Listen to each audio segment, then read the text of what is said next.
Hey guys, Prangell Gaming here, and today I'm going to be giving you a Millwall analysis video. Now today's Millwall analysis video is Millwall versus Wigan.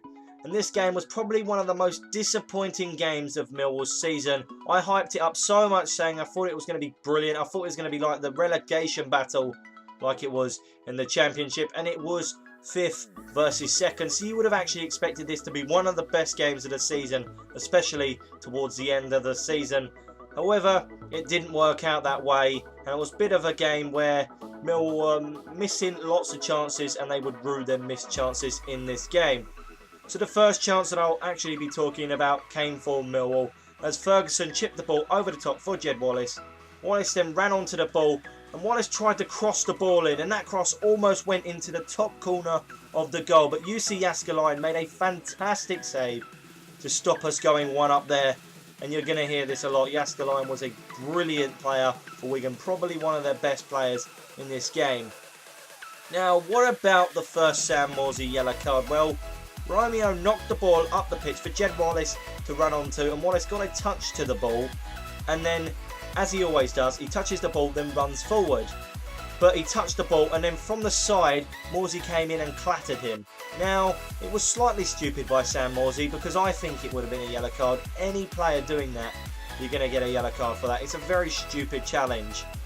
But Morsy didn't learn his lesson, as he did get booked again. And as you know, 2 yellows equal a red card, and you're off to have an early bath. And what happened was, Morsy was given the ball from his teammate Piers. However, it was given to him in a very bad position, as Gregory then got the chance to block the ball, and then he went to run on to get the ball like he always does. Gregory's very good at doing this, especially to defensive players. He went to get the ball, and Morsy dragged him down, maybe with a slight shirt pull. I think that if that was further down the pitch in Millwall's defensive half, I don't think that would have been a yellow card. I honestly think it wasn't too cynical. Yes, these things happen. They happen a lot on a football pitch, so in that respect, I would defend him, saying it wasn't the worst challenge I think he's ever made. But it was just unlucky that because it was in the defensive area for Wigan, and the fact that he was one of the last men defending, that he had to get sent off there. So it was deserved to be a red card, but I do think it would have been a bit harsh, because if it had been anywhere else, he probably wouldn't have got sent off. But he did make a few silly challenges, so it was about time that he had to got sent off anyway. Now, into the second half, Morrison managed to volley the ball over the bar as Ferguson crossed the ball in deep. And I do think that a better touch, a better shot, probably would have ended up with us scoring there. But as I said before, it's a game of missed chances, and we definitely will rue the missed chances, because it went on to be a draw where we could have scored a lot of goals. For some reason, we didn't. Millwall's next chance was a free kick, and it was taken by Jed Wallace, and it was a fantastic free kick that also merited a great save from UC Yaskalainen, the fantastic goalkeeper that kept on saving. He made the save. It then bounced to Ferguson, who drilled the ball along the bottom of the box, and it actually meant that Gregory could touch the ball, have the shot. Yaskalainen then made a save, and it bounced out. The defence did clear it, but all we needed was a touch, and that probably would have been 1-0 again. Probably would have been. I'm going to have to say this so many times. It's so frustrating, because it's a if only. Every single chance was an if only. But that's the way some games go. And as you know, we did miss a lot of chances in this game. And we've missed a lot of chances in the past where we're rude missing them. But this chance was probably the worst missed chance I think I've ever seen Millwall miss.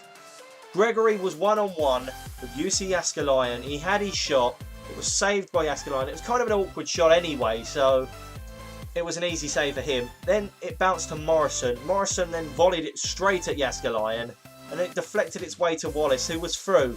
And it was an open goal, and practically all he had to do was put it in the back of the net, and he put it wide and over the bar. And that's probably one of the worst misses I've ever seen. And it was hard to stomach when you've been sitting there freezing cold for the majority of the game. And I will still stand by that this chance that's next was the best shot that we had all game, and it was by Jimmy Abdou, funnily enough. And you know it's not very good when Jimmy Abdou's having your best shot in the game, as Wallace played the ball to Jimmy Abdou on the edge of the box. Abdou then dribbled in. He had a fantastic smash shot, saved by Yaskalayan, and that stopped us scoring. I do seriously think that that was our best chance in the game. Because we didn't score that, we just didn't deserve to win the game. Now, what about the key players? Well, for Millwall, I'm going to have to go with Ben Thompson. He won most of the headers. Despite his height, again, he's fantastic at winning headers. He played a lot of fantastic through balls, and he was a strong midfield unit. And he is number 24, and also Wigan's 24. McElney was their best attacking player, and I think he was their key player. I think he's from Everton, and he's only on loan to Wigan, but I could stand corrected as he may have signed for them permanently. He was brilliant in attack, he was rapid, he created lots of chances, and he was definitely Wigan's best attacking threat. However, an honourable mention for UC Yaskalayan. Without him, I think Wigan would have lost the game by a lot, because he was fantastic. He saved so many chances, and I do really think that he's just as key as what McElney was to this game. Maybe even more so, because the saves meant that it was 0-0 in the end. Now, Millwall's next game was actually against Blackpool, and that was on Saturday. That's already been played. That analysis video will go up later on today, probably around about 6 o'clock, 7 o'clock. So hopefully you guys can stay tuned for that. Anyway, guys, like, comment, subscribe, and of course stay tuned for more Millwall analysis videos. Goodbye.